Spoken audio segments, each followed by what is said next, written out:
Bombay high court ने Israel के पक्ष में कौन सा फैसला सुनाया है? फ्रांस ने अब कैसे बगावत के संकेत दिखाना शुरू कर दिया है? अमेरिका की एम्बेसी ने भारत के वीजा एप्लीकेंट्स और स्टूडेंट वीजा होल्डर्स को क्या वार्निंग दी है? और व्लादिमीर पुतिन भारत की यात्रा पर कब आने वाले हैं? इसके अलावा भी काफी सारी इंपॉर्टेंट अपडेट्स आ रही हैं जो आपको मेन स्ट्रीम के न्यूज चैनल्स के ऊपर बिल्कुल देखने को नहीं मिलेंगी, इसलिए इस वीडियो को एंड तक देखिएगा। सबसे पहले बात करते हैं अमेरिका की भारत में जो एम्बेसी है उसके बारे में, क्योंकि यूएस एम्बेसी ने एक बार फिर से भारत के वीजा एप्लीकेंट्स के लिए एक वार्निंग इशू करते हुए एक स्टेटमेंट रिलीज की है। रेफरेंस के लिए आपकी स्क्रीन के ऊपर स्क्रीनशॉट भी है। इस स्टेटमेंट में अमेरिका की एम्बेसी ने कहा है कि यूनाइटेड स्टेट्स ऑफ अमेरिका एक लॉ एंड ऑर्डर वाली सोसाइटी है जहां पर कानून फॉलो किया जाता है। फॉरेन विजिटर्स अगर अमेरिका में कोई भी क्राइम करते हैं जैसे कि असॉल्ट यानी कि किसी के ऊपर हमला करना, ये बिल्कुल भी टॉलरेट नहीं किया जाएगा। अगर आपने यूनाइटेड स्टेट्स ऑफ अमेरिका में कोई भी कानून तोड़ा, कानून का उल्लंघन किया, तो आपका यूएस का वीजा कैंसिल हो सकता है और आप फ्यूचर में यानी कि भविष्य में जिंदगी भर के लिए यूएस वापस जाने के लिए इनएलिजिबल हो सकते हैं, यानी कि आपको यूएस एम्बेसी ब्लैकलिस्ट कर सकती है। ये कहना है भारत में यूएस एम्बेसी का। पिछले कुछ समय से ऐसी न्यूज निकल कर आ रही है कि ट्रैफिक सिग्नल्स को तोड़ना या फिर ऑथराइज्ड वर्किंग आवर से ज्यादा काम करना, इवन कॉलेज और यूनिवर्सिटी में अटेंडेंस कम होना या फिर पब्लिक में छोटी मोटी फाइट हो जाए, इस तरह के छोटे मोटे लॉज एंड रूल्स इनको वायलेट करने के ऊपर भी अमेरिका का कस्टम डिपार्टमेंट इंटरनेशनल स्टूडेंट्स के वीजा को कैंसिल करके वापस से अपने देश में भेज रहा है। नेक्स्ट अपडेट आ रही है बॉम्बे हाई कोर्ट को लेकर, जिसने इजराइल से रिलेटेड एक केस में सुनवाई की है। दरअसल communist party of India Marxist यानी कि सीपीआईएम ने इजराइल के खिलाफ एक प्रोटेस्ट रैली निकालनी थी, लेकिन महाराष्ट्र पुलिस ने इसकी परमिशन नहीं दी थी। सीपीआईएम का कहना है कि इजराइल डिफेंस फोर्सेस गाजा के लोगों के ऊपर अत्याचार करके मानवाधिकारों का उल्लंघन कर रही है। हम बस इजराइल के खिलाफ शांतिपूर्ण ढंग से रैली निकालना चाहते हैं, गाजा और फलस्तीन के लोगों का समर्थन करना चाहते हैं। अब क्योंकि महाराष्ट्र पुलिस ने जब परमिशन ही नहीं दी तो उसके बाद कम्युनिस्ट पार्टी ऑफ इंडिया सीधा बॉम्बे हाई कोर्ट चले गई और वहां पर पिटीशन फाइल करके महाराष्ट्र पुलिस के परमिशन ना देने के फैसले को वहां पर चैलेंज कर दिया और कोर्ट से रिक्वेस्ट करके कहा कि उनको रैली निकालने की परमिशन दी जाए। लेकिन न्यूज निकल कर आ रही है कि बॉम्बे हाई कोर्ट की बेंच ने कम्युनिस्ट पार्टी ऑफ इंडिया की रैली निकालने की मांग को रिजेक्ट करके महाराष्ट्र पुलिस के फैसले को सही ठहराया है। इसके साथ ही बॉम्बे हाई कोर्ट के जजेस की बेंच ने कम्युनिस्ट पार्टी से कहा कि वो पेट्रियट हो जाएं, यानी कि देशभक्ति दिखाएं और इंटरनेशनल मुद्दों के ऊपर चिंता करने की बजाय देश के डोमेस्टिक मुद्दों की चिंता करें। बेंच ने कहा कि हमारे देश में कई सारे मुद्दे हैं, सॉरी टू से, लेकिन आप सब शॉर्ट साइटेड हैं। आपको गाजा और फलस्तीन की चिंता है, आप अपने देश को देखें, और ये हमारे देश की विदेश नीति के लिए भी बिल्कुल सही नहीं है। इसके साथ ही कोर्ट ने और काफी सारी फटकार लगाई, लेकिन मेन पॉइंट यही थे जो मैंने आपको बता दिए और एंटी इजराइल रैली निकालने के ऊपर बॉम्बे हाई कोर्ट ने रोक लगा दी है। वैसे देखा जाए तो कम्युनिस्ट पार्टी ऑफ इंडिया को न ही गाजा के लोगों की चिंता है और न ही फलस्तीन के लोगों की। रैली बेशक ये लोग इजराइल के खिलाफ निकालना चाहते थे, लेकिन उसका कारण है मुस्लिम वोट बैंक। वोट बैंक की राजनीति करने में कोई भी प्रॉब्लम नहीं है, लेकिन देश की विदेश नीति की कीमत के ऊपर पॉलिटिक्स बिल्कुल नहीं होनी चाहिए। नेक्स्ट अपडेट आ रही है भारत और मालदीव्स को लेकर। जैसा कि हमने आपको बताया था कि प्रधानमंत्री मोदी अगर मालदीव्स जाएंगे तो उनको वहां पर कई सारी फाइनेंशियल एड और असिस्टेंस वहां पर प्रोवाइड करेंगे, और सेम वैसा ही हुआ है। प्रधानमंत्री मोदी जी आज वापस भारत आ गए हैं, लेकिन मालदीव्स में रहते हुए उन्होंने काफी सारी इंपॉर्टेंट एग्रीमेंट साइन किए हैं। सबसे पहले तो मालदीव्स को 4,850 करोड़ रुपीस की लाइन ऑफ क्रेडिट दी है। इसके साथ ही जो पुरानी लाइन ऑफ क्रेडिट के ऊपर मालदीव्स हर साल भारत को डेट रीपे करता था, उसको भारत ने कम करने का फैसला किया है, यानी कि एनुअल डेट रीपेमेंट ऑब्लिगेशन को भारत ने कम कर दिया है। एंड अब मालदीव्स को भारत का डेट रीपे करने के लिए और काफी समय मिल जाएगा। इसके साथ ही भारत एंड मालदीव्स के बीच फ्री ट्रेड एग्रीमेंट की नेगोशिएशंस भी स्टार्ट कर दी गई हैं और यूपीआई पेमेंट्स को मालदीव में लॉन्च करने का भी दोनों देशों ने आपस में एग्रीमेंट साइन कर दिया है। मालदीव छोटा सा देश है, इसलिए कुछ ही महीनों में टेक्निकल वर्क कंप्लीट हो जाएगा और फिर जीपे, पेटीएम या फिर फोन पे जैसी ये सारी यूपीआई एप्लीकेशंस मालदीव्स में भी वहां पर एक्सेप्ट होंगी। इसके साथ ही भारत ने 3,300 सोशल हाउसिंग यूनिट्स भी बनाई थी, वो भी मालदीव्स को हैंडओवर कर दी गई। भारत ने मालदीव्स की आडू सिटी में रोड और ड्रेनेज सिस्टम बनाया था, उसको भी हैंडओवर किया गया। इसके साथ ही भारत ने 72 की संख्या में हैवी व्हीकल्स और कुछ डिफेंस इक्विपमेंट मालदीव की सेना के लिए भी दिए हैं।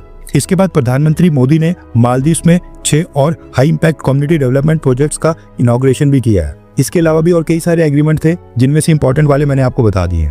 नेक्स्ट अपडेट आ रही है इंडियन आर्मी के अपाचे अटैक हेलीकॉप्टर्स को लेकर। अभी कुछ महीने पहले ही अमेरिका ने भारत को 3 अपाचे अटैक हेलीकॉप्टर्स डिलीवर किए थे।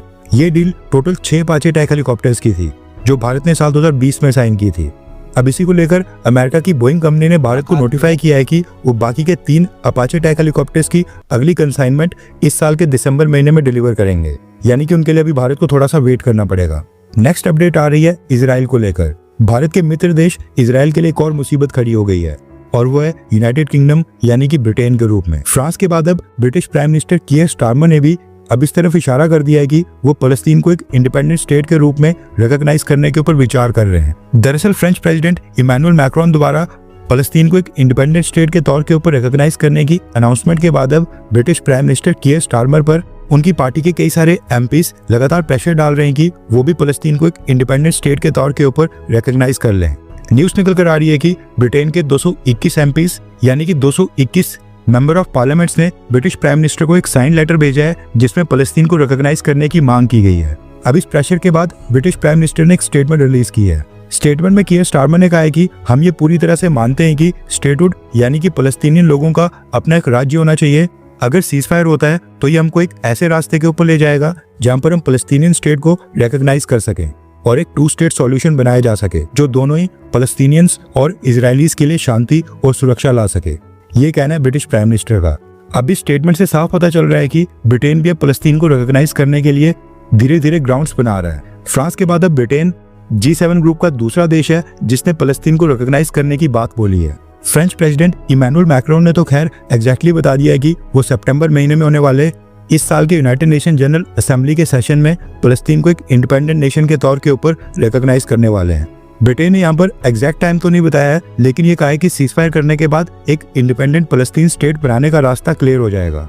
आपकी जानकारी के लिए बता दूं कि इस समय दुनिया के 140 के करीब देश फलस्तीन को एक इंडिपेंडेंट नेशन के रूप में रिकॉग्नाइज करते हैं, लेकिन इजराइल फलस्तीन को पूरी तरह से कंट्रोल कर रहा है।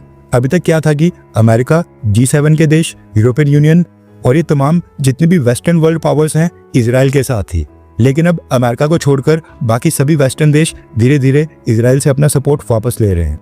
अब इजराइल के लिए मुश्किल ये है कि ये उसके लिए ना सिर्फ आतंकवाद का मामला है, कोई छोटा मोटा डिप्लोमेटिक सेटबैक भी नहीं है, बल्कि ये इजराइल की एग्जिस्टेंस यानी कि इजराइल के अस्तित्व की बात है। इसलिए इजराइल की सरकार ने फ्रांस और ब्रिटेन दोनों की इन स्टेटमेंट का विरोध किया है। नेक्स्ट अपडेट आ रही है भारत और अमेरिका के बीच स्मार्टफोन्स एक्सपोर्ट को लेकर, क्योंकि इस साल का जो लेटेस्ट डेटा सामने निकल कर आया है उसने सबको चौंका दिया है। रेफरेंस के लिए आपकी स्क्रीन के ऊपर आर्टिकल का स्क्रीनशॉट है।